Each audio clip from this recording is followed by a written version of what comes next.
तरह दुआ सेशन शुरू हुआ था, तो वो शायद आप लोगों ने सुना, वो शुरू में एक खातून साइकोलॉजिस्ट हैं, जी जी, अब वो सुना। उनका वो टिकटॉक चलाती हैं, मेरा ख्याल उनकी वीडियो और मशहूर हो जाएगी माशाल्लाह, अल्लाह उनको और आमदन उनकी इजाफा करे और उनके, लेकिन मैं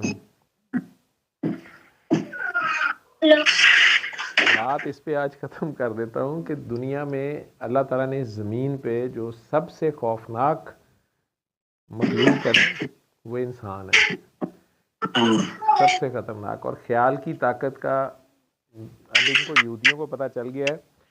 मैंने कुछ अर्सा पहले अपने सब लोगों को कहा था कि अपने कैमरास ये मोबाइल कैमरा के ऊपर टेप लगा लिया करें और जी जी। मुसलसल लगी रहने दें, और कुछ हफ्ते 2 हफ्ते या महीने बाद अपने आप में चेंज देखिएगा आप में क्या आती है।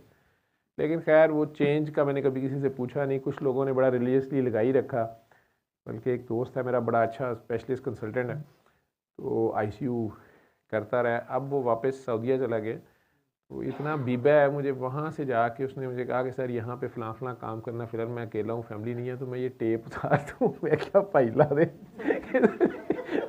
वीडियो कॉल पे घर बात करनी होती है, मैं क्या कर दे। लेकिन आज ही स्टीफन हॉकिंग के लिए तो मुझे पता था कि उस वक्त स्पेसिफिकली उन्होंने एक, क्योंकि उसे मोटर न्यूरॉन डिजीज़ थी, वो बिल्कुल नहीं हिल सकता था, सिर्फ आंखें झपक सकता था, पूरा जिस्म उसको पैरालाइज था। तो उस ज़माने में आज से 30-40 ईयर्स पहले, जब आपके पास ये आईफोन, ये दूसरे क्या हैं फ़ोन जिन्हें आप बोलते हैं टच स्क्रीन और एंड्रॉयड्स और स्मार्टफोन्स नहीं थे, उससे बहुत पहले वो उसकी व्हील चेयर के ऊपर सामने उसका लैपटॉप माउंट हुआ होता था, और उसकी आँखों को वो कैमरा लैपटॉप का डिटेक्ट करता था, ठीक है। तो उस पे वो टाइपिंग करता था। कैसे करता था? अगर वो ए को देखता था तो सामने ए लिखा जाता था, बी को देखता तो बी लिखा जाता था, तो वो पूरा लैपटॉप उसकी टाइपिंग करता था, ठीक है।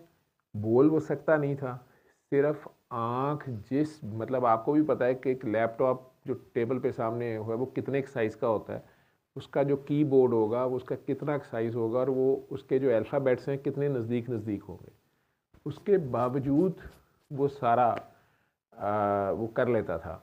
उसका लैपटॉप उसे डिटेक्ट करता था, उसके वीएन के एंगल को, और उसके मैसेज को टाइप करता था, उसकी नर्स उस मैसेज को पढ़ती थी और उसकी डिमांड को पूरा करती थी।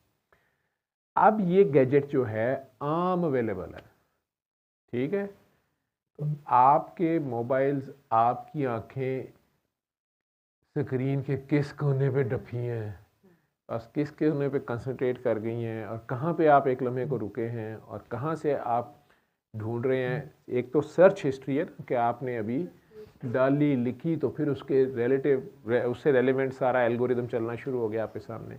यहाँ आपके सिर्फ जो लोग परेशान होकर मुझे आजकल फ़ोन करते थे कि डॉक्टर साहब ये हमारे ख्यालात को पढ़ रहे हैं, ये कैसे हो गया? नहीं, इसको यूज़ और तरीके से किया जा रहा है। तो आपको आपका जो फील्ड ऑफ इंटरेस्ट है या जो भी आपके इंटरेस्ट की चीज़ें हैं, वो आप एक रील देखते हैं तो उसी से रिलेटेड दूसरी, तीसरी, चौथी, तो आप कहते हैं यार ये 30 सेकंड की है, 45 सेकंड की है, ये देखता हूँ फिर ये काम करता हूँ, ये देखता हूँ तो फिर ये काम करता हूँ। और मेरे जैसे वॉशरूम में 3-3 घंटे फ्लश पे बैठे बैठे बेड सोर करा लेते हैं, वो याद ही नहीं रहता कि यार उठना भी सी, ठीक है। वो आपको उसमें उलझाई रखते हैं और पूरा का पूरा शहर वो उड़ा देते हैं उतनी देर में। कोई एहतजाज नहीं होता दुनिया में, कहीं किसी को पता नहीं चलता, हर कोई अपनी अपनी रीलों में मस्त है, ठीक है। वो अमेरिका तो भाई कहाँ पहुंचा हुआ है, तो तुसी उथे भी, ठीक है, समझ आ गई है। जी जी यार जी, बिल्कुल दोनों समझ। दोनों मॉडर्न हो जाओ, लड़ाई भी करनी है तो कोई मॉडर्न तरीके ना करो, ठीक है। जी तो बिल्कुल। बेहतर है प्यार ही कर लो, ठीक है। कोई जादू जी नहीं है, बिल्कुल कोई जिन नहीं है किसी रिलेटिव का। हाँ ये वाले जादू होते हैं कि जैसे भाभी के कमरे में पहला सांप अमूमन नंद छोड़ती है, ठीक है। नंद की पहली मंगनी अमूमन भाभी तोड़वाती है, ठीक है।